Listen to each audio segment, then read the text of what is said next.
Good morning, dear ones. Happy Bunny Day. All my bunnies out there. It's wonderful spring Sunday with the sunshine. I had 3 deer in my backyard this morning eating the apples that I put out for them.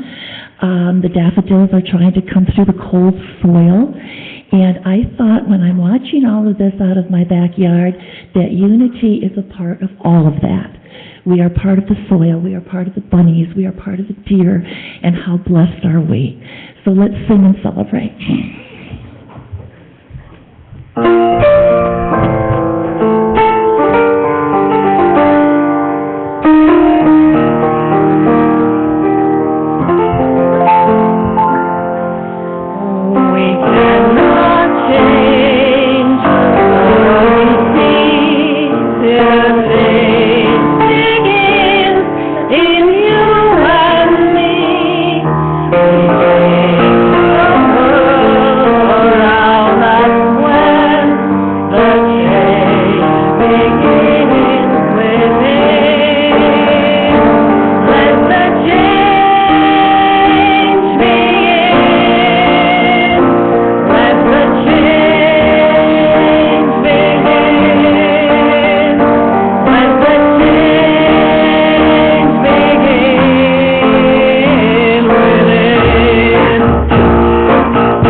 First of all, we'd like to welcome any visitors that are here today. Is someone here for the first time?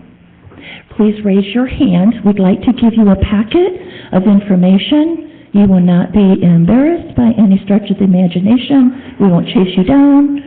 But if there's someone that we'd like to share our church information with you, that'd be great. Thank you. Our ushers are going to pass those out. Our announcements are on the back of the bulletin. First and foremost, Jill is giving another workshop today at noon. You're not? Oh, I didn't know that, G. Oh, okay. Strike that. She's not doing a workshop today. Next week at noon. Okay. All right. And the topic is the honest no. I have attended. I came away still with the thoughts in my head and putting it into my everyday life, so I would certainly welcome everyone to attend her class next week. The Course of Miracles will resume on May 7th. Looking forward to that. And we are so privileged to have Kay Clements today as our flautist? Flute player. She's such a blessing to have with us every time, so please give her a hug at the end of the service. Carolyn Cobra will be here May 15th, giving a message on honoring the passage, songs, and stories from hospice music therapy. So put that in your calendar because that'll be here before we know it. Personally, I want to tell you, I can't encourage you enough to come to our baked potato and salad supper on April 25th. I am encouraging volunteers. I still need a couple of people if they could offer salads. I would appreciate that if you can come that evening and provide a salad. We are having sittings at 5:30 and 7. And the last fundraiser we had was spaghetti, and we had such a good time. It was such a joining of our spirits outside of our church atmosphere, and we could just sit and talk and eat. It's a wonderful night, so please plan on doing that. Jerry has the schedule, and he'll be bugging you, I have no doubt, to sign up. And Saturday night, May 3rd, Suzanne, our dear pianist, is giving a concert for us with wine and cheese included. That is $10 a piece. And if you pay attention to Suzanne playing during our Sunday services, this will be a joy just to have her all to ourselves for 1 hour. So also think about that. Angie, do you have any other announcements? So, first of all, about Suzanne's concert, I am very grateful that you're willing to offer this, and just remember that she's offering all the profits to benefit Unity on the Lakeshore. So she's doing out of the goodness of her heart to help us out. It's been a rough winter, and Suzanne is sure stepping in there to do her part, so we're very grateful for that. Also, about that workshop, it's a little bit confusing with the bulletin. If I have at least 5 people who would like to attend, I'll hold it today. So if you think about it, raise your hands and we'll have a workshop, otherwise next week. All right then, next week it is. Very good, that's all. Thank you. Special music from Kay. Thank you so much.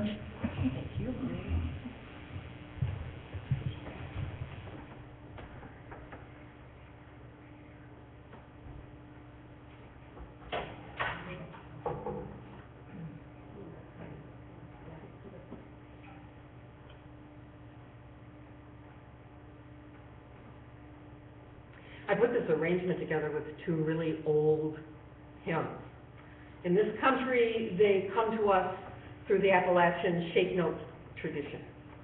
And they were both published in Southern Harmony in the mid-19th century, but they're a lot older than that.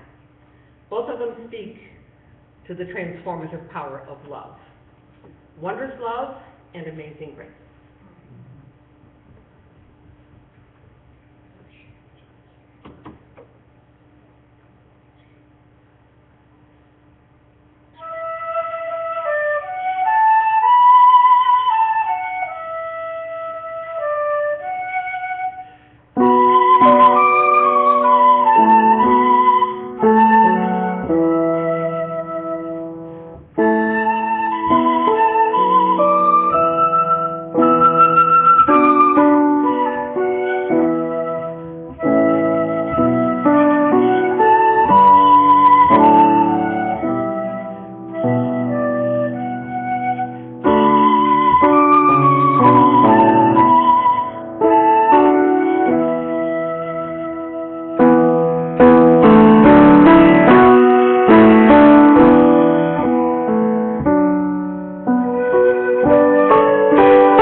Angel in the house today, right?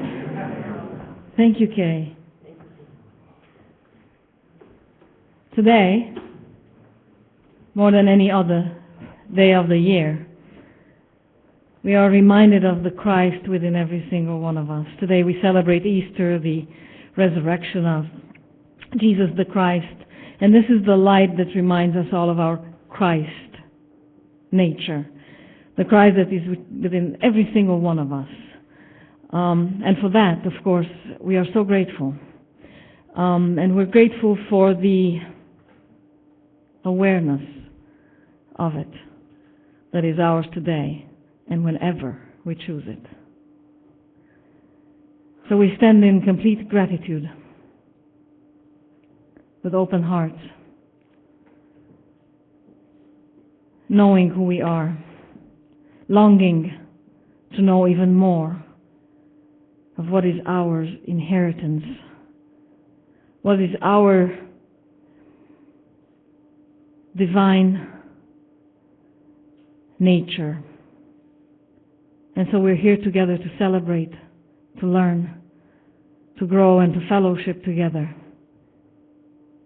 in complete love and harmony. And for that together we say, thank you, thank you, thank you.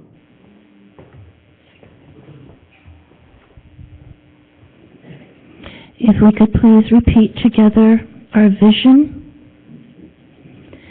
Every life a spiritually transformed life. And Diane is going to give us our daily word.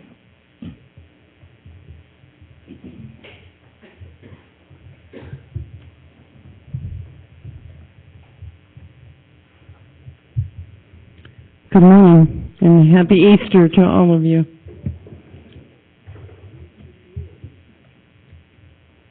The daily word for today is Easter. I rejoice in the Christ Spirit within. This Easter morning I rejoice in Jesus Christ for demonstrating that no worldly tomb can imprison the living, loving, eternal Spirit of God.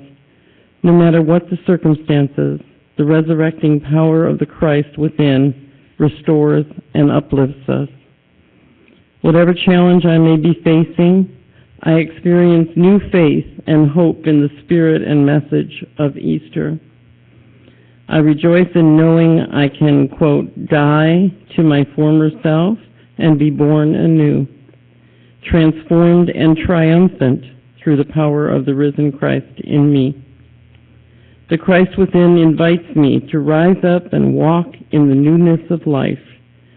I am liberated from any thoughts of weakness. I am free, powerful, and victorious. Thank you, Jesus Christ, for showing us the way to resurrection. And from John 11:25, I am the resurrection and the life.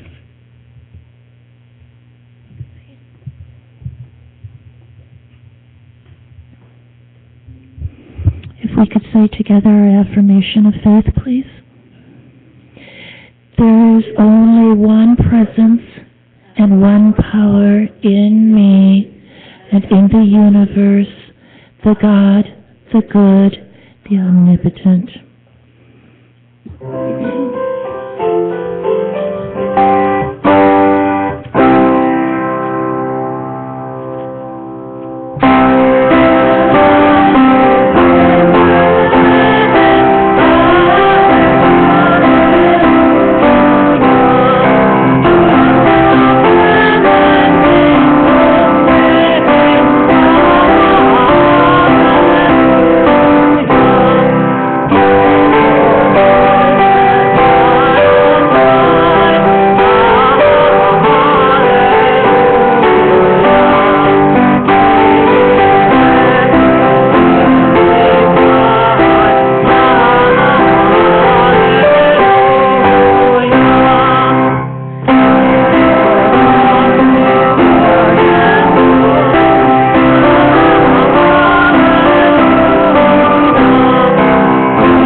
As we prepare to enter our time in meditation, I invite you to close your eyes. Take a deep breath and now allow yourself to notice the support underneath you. How the pew is holding you up, giving you perfect support. And you're breathing in and breathing out life itself in you, through you, as you. And you're breathing in. And as you're breathing in, relax completely. And settle into trust. Complete trust that in this moment, in this place, you are safe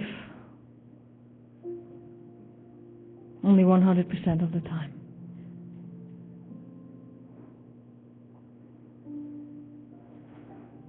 No need to keep worry alive.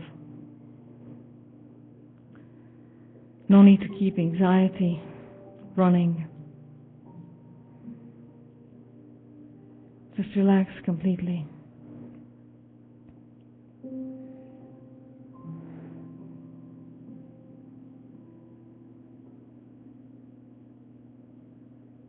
Notice your thoughts.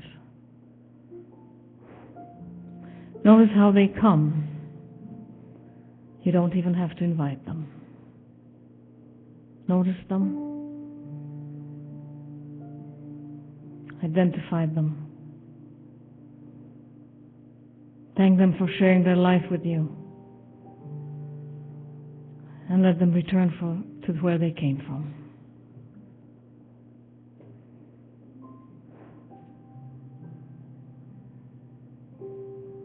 In this moment, there's harmony. There's peace. Complete presence. And silence.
And we gently, kindly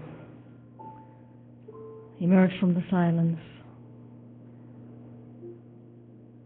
with our hearts open, steeped in gratitude, a joy, a divine presence, a light that shines in and through us. And for that, together we say, thank you, thank you, thank you.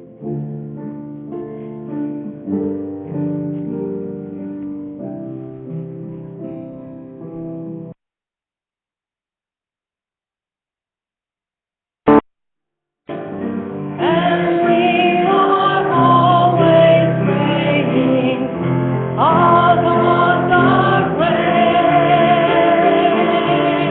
Listen to what you're saying. See the higher consciousness of single peacefulness,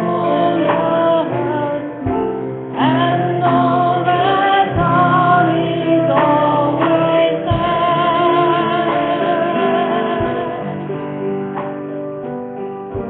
And every thought becomes a prayer.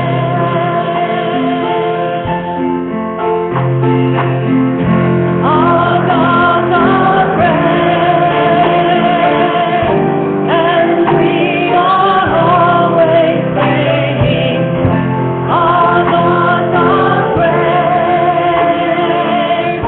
Listen to what you're saying. See the higher consciousness of single peacefulness,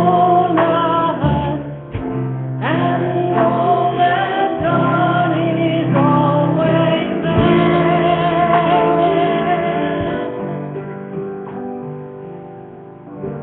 And every thought becomes a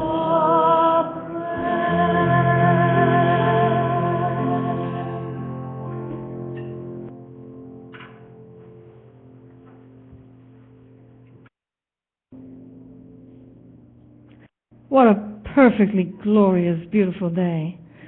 I thank you all for choosing to celebrate with us today, for choosing to take time away from this first beautiful sunshiny day and come back into a building just for the joy of fellowship, just for the joy of togetherness.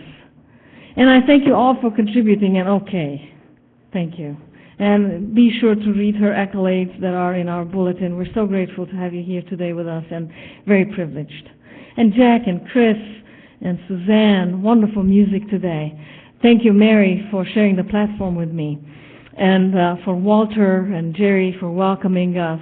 Diane for the Daily Word. Sandy for manning the AV, or womaning the AV, right? I am not, Sandy provided some goodies, and I see Maria and Bruce as well, so we thank you very much. After the service, please be sure to join us downstairs in the community room. We have some goodies, and we like to break the bread together. I'll break in my tongue pretty soon as well. So, happy Easter and welcome. It is my privilege to be here with you today and serve in the best way I know how to, and that includes a lot of talking. I am sure that most of you, in fact, let me ask you, who is not familiar with the Easter story? That most of you are familiar, so I am not going to go through in details over the Easter story. I will just pull out a few highlights from the different Gospels, just a very few of them, and then I will go into a metaphysical interpretation of the Easter, because that is the only appropriate interpretation of it, at least as far as I am concerned. Literally, it is very difficult to take the biblical accounts, the New Testament accounts, seriously, simply because the four Gospel writers can't agree on the details either. So, sometimes it's just Mary at the tomb, sometimes it's Mary and two other women, sometimes it's four women at the tomb. It's always women, though, who first show up at the tomb. Around the cross, when Jesus is crucified, again, depending on which account you read, there's different people who are present at the cross. There are certain things that they all agree upon, but minor details, and they're not so minor either, but there are details in which the Gospel writers disagree. So clearly, the story here cannot be interpreted literally, for if it should be, then I should expect that all four accounts should agree one with the other. But they don't, and in fact, in some points they even contradict each other. But the major story is as follows. Jesus is captured, turned over to Pontius Pilate, and then the verdict is reached for him to be crucified. Pontius Pilate, by the time we reach the Gospel of John, he's a quite nice guy. He is really on Jesus' side. That is not in the Gospel of Mark, but as we progress, and as the political scene changes through the years, because remember, the Gospel of Mark is written in the year of probably 60, and John is written 40 years later, so there's a lot of time that went by, and a lot has changed. In 70, for instance, Jerusalem fell.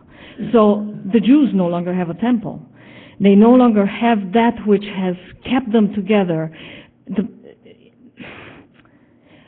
For the Jews, religion itself wasn't as important as the ritual.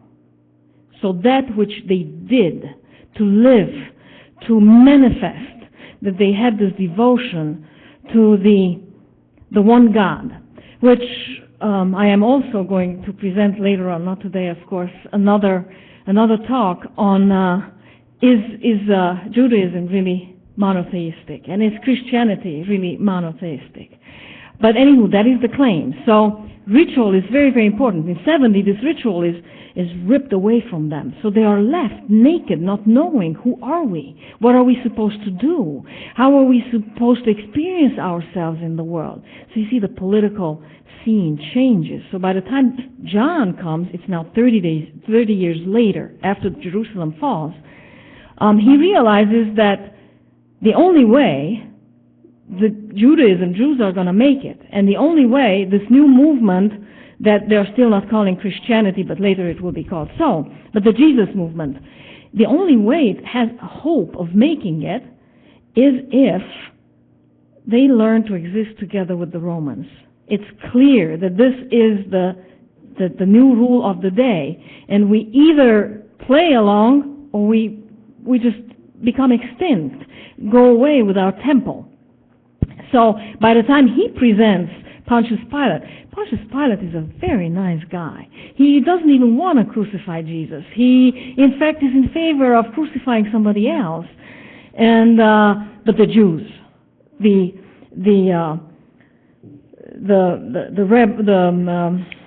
Sanhedrin, the Sadducees and the Pharisees. Thank you.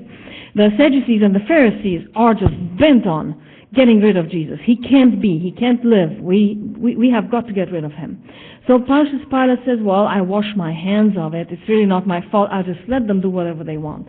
Now, of course, if we go back to the historical accounts that we have, and we have quite a few historical accounts of Pontius Pilate, the Romans were much like the Nazis. They liked to document the things that they did. And Pontius Pilate was a very, very nasty guy. And there's absolutely no record whatsoever that he ever favored the local people and their needs and their requests to support them in any way, whether they were religious or of any need. He was actually a very mean ruler, governor of Judea. And it seems a bit implausible to believe that he would have been so kind to Jesus. But in any case, like I said, the political scene changes, and that's why the tone from John.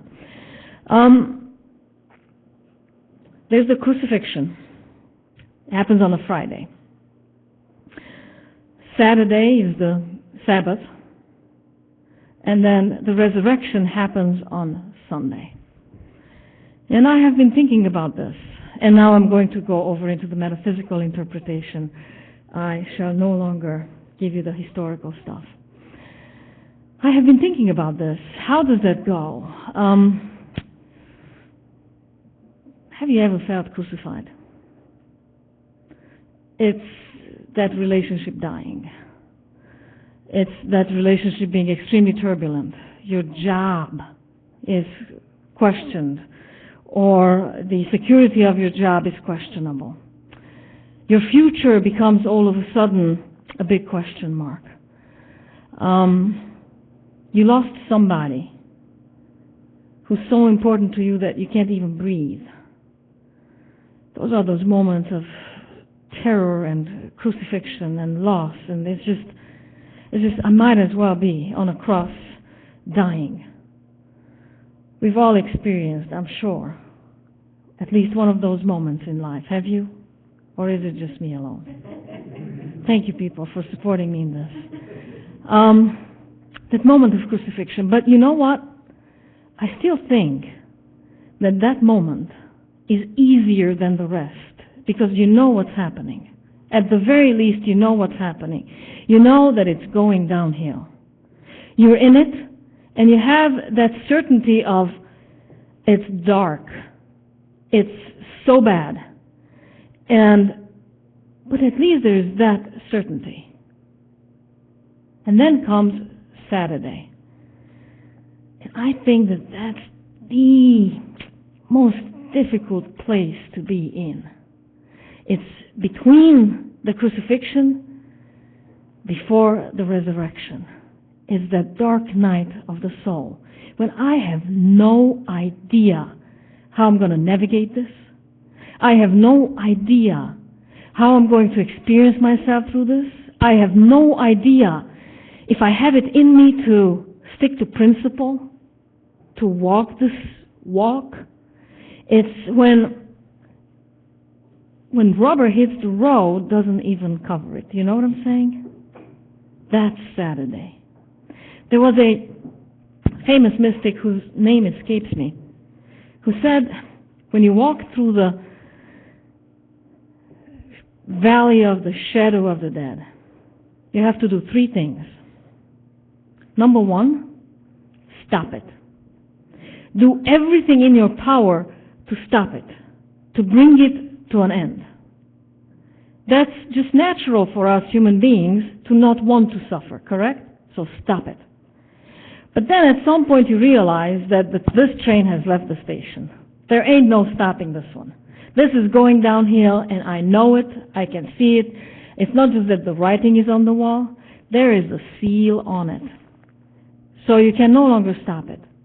When you realize that this is unstoppable, then you have got to stop resisting it. Because what you resist persists. So stop resisting it. Just notice that this is happening and go along with it. You know, I messed up. I lied, and I have got to apologize. I have made a mistake. I have made a mess of my relationship. It's no longer a point of trying to cover it up. This is no ego talk time.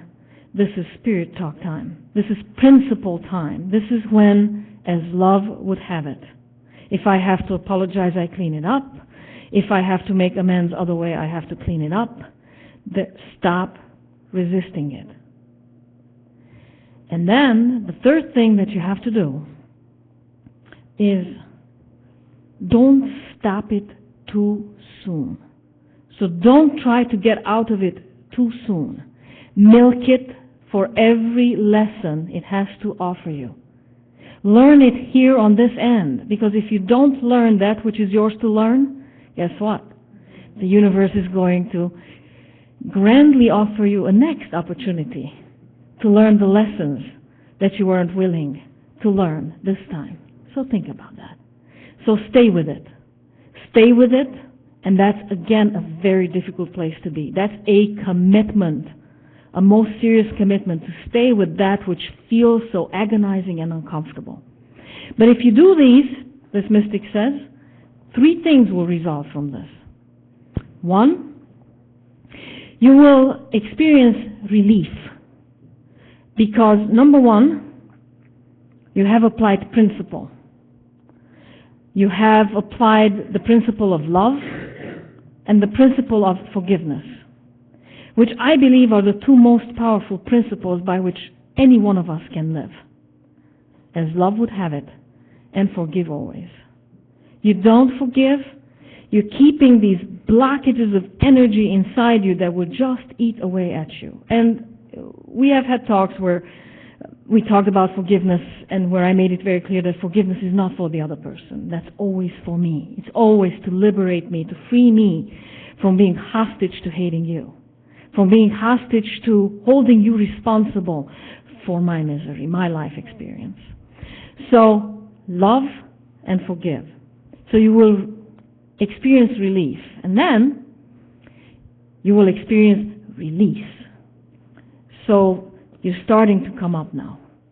You've been down, that cross is over, and it's probably midnight, coming over from Saturday to Sunday, or maybe a little past midnight, maybe 4 a.m. So you're starting to feel a release because you have applied principle, because you have milked this experience to its full extent. You have committed to learn all your lessons because you really don't want to go through this particular crucifixion one more time unless there's something wrong with you. And, it's at times we're all gluttons for misery, aren't we? So you are experiencing release. And then at the far end of this release, there is the renewal, the resurrection. There is this new life that you have come up to breathe. It's looking different.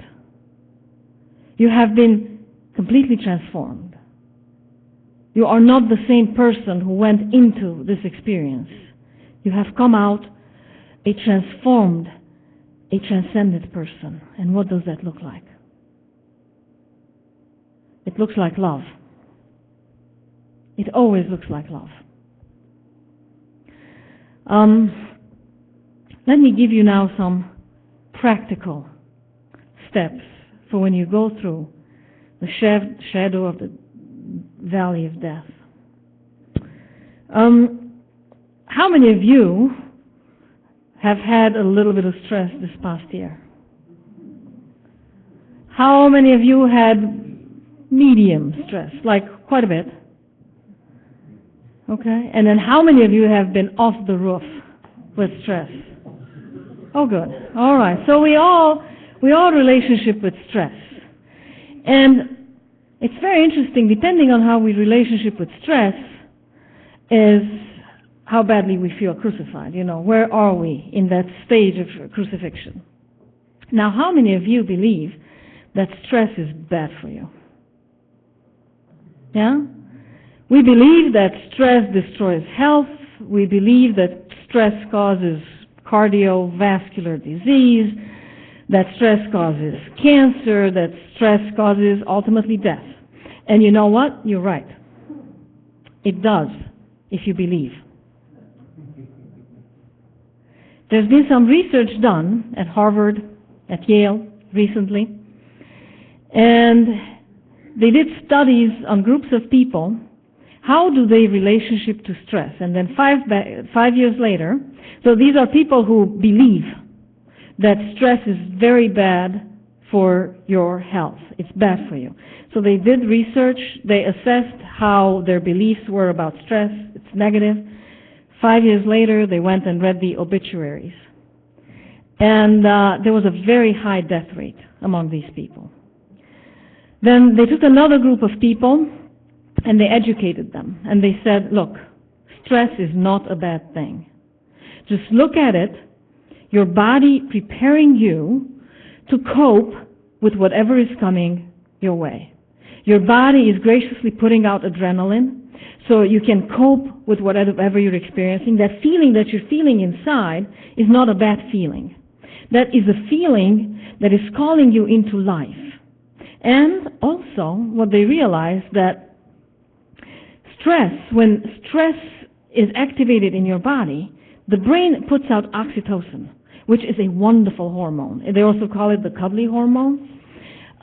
It also puts out oxytocin. And oxytocin, other than wanting you to cuddle, is also the hormone that encourages you to reach out for affection, to reach out for connection. So, of course, in our culture, what is the message? Well, don't bother me with your issues, or that I shouldn't bother you with my issues. When I go through something, through the valley of the shadow of the death, I have to suffer alone. This is my cross to bear, correct? So imagine that your body is putting out the stress hormone. It's putting out the oxytocin hormone, and you are denying its very longing. Instead of connecting, you isolate. And to me, that is so remarkable. Because We are so one, people. You understand? That I am you and you are me?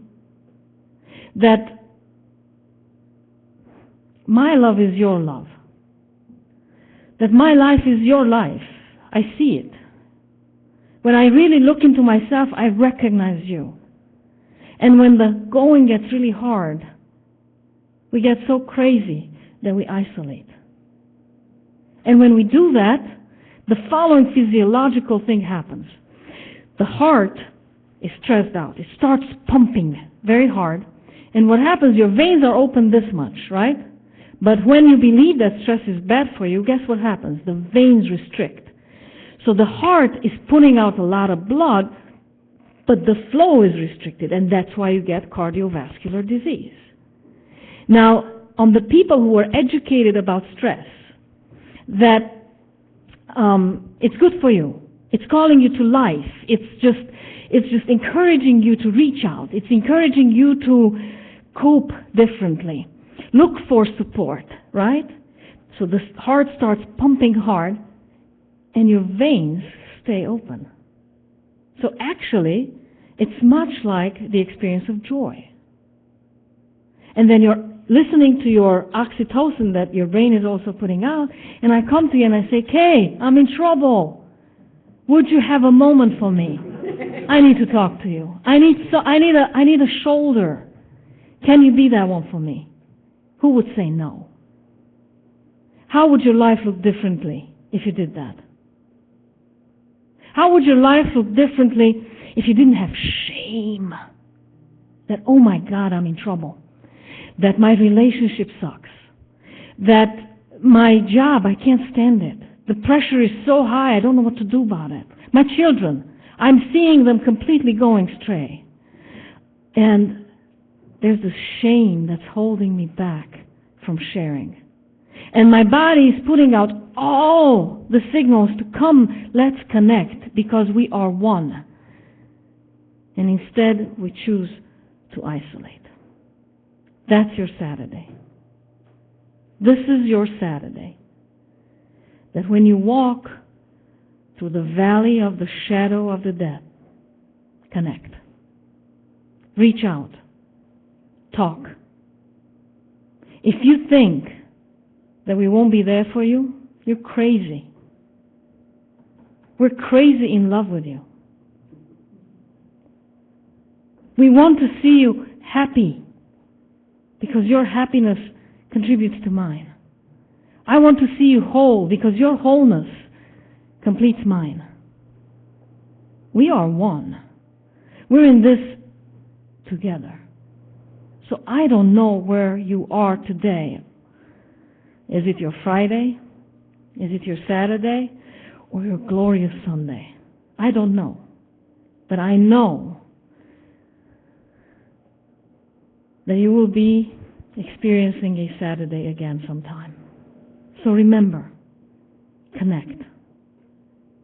Remember to reach out to Kay.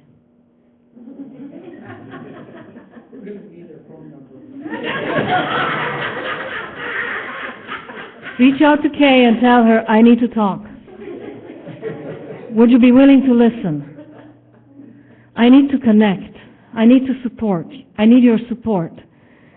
I need to experience my wholeness that's lacking through yours. Kay, will you be there for me? And Kay will say, absolutely. And so will I. And so will you. And then we can all experience resurrection, can't we? Then that renewal is a singular experience of all of us, isn't it? So will you remember next time?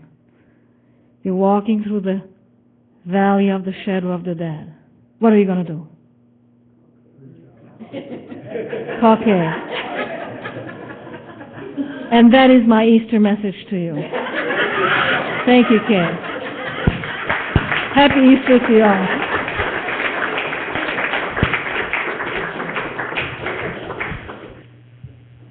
Well, that was one of a kind, wasn't it?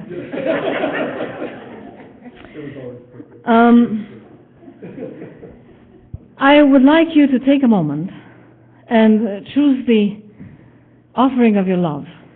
And in fact, I invite you to even start the energy going a little bit. And choose the offering of your love and bless it. And see it at work. See it how it benefits Unity on the Lake Shore and this wonderful community that is so full of life and so full of hope and health. And bless it and send it forward to us. And affirm with me together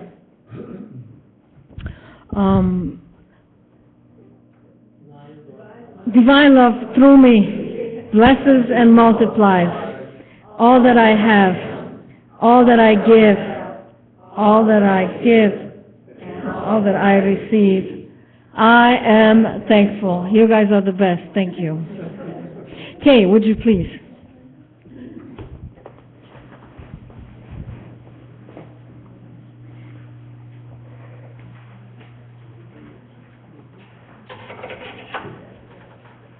Okay. In ancient Ireland,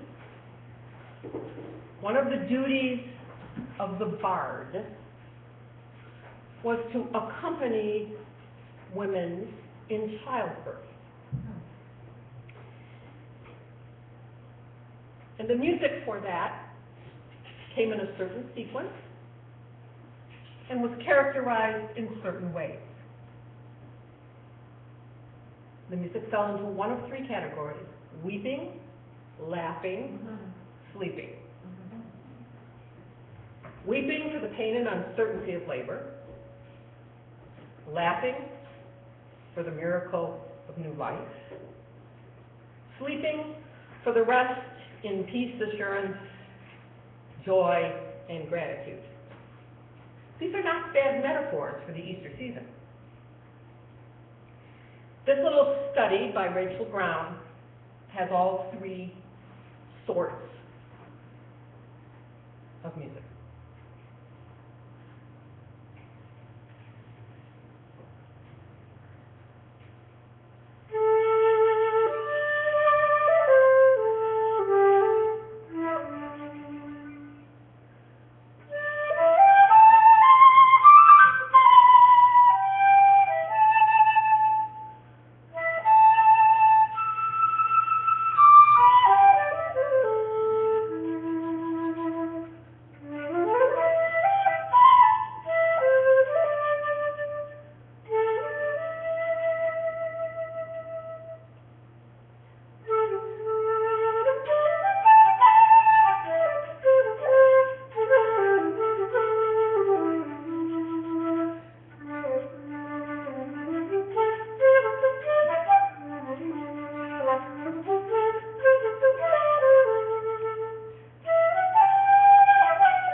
Well, I think it's appropriate to say wakey wakey, because that was the last one, the sleeping part. That was beautiful and very expressive, and it was exactly like it promised, delivered.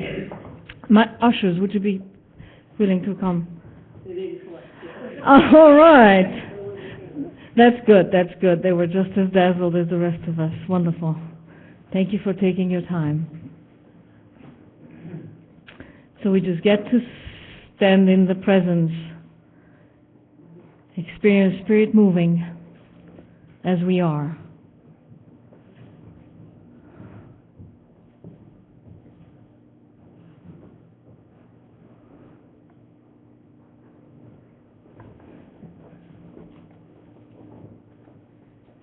Oh, it is good for us to be together.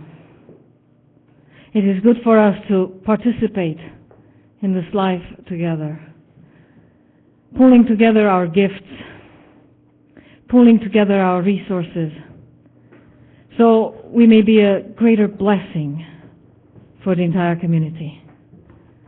And for that, together we say, thank you, thank you, thank you, thank you.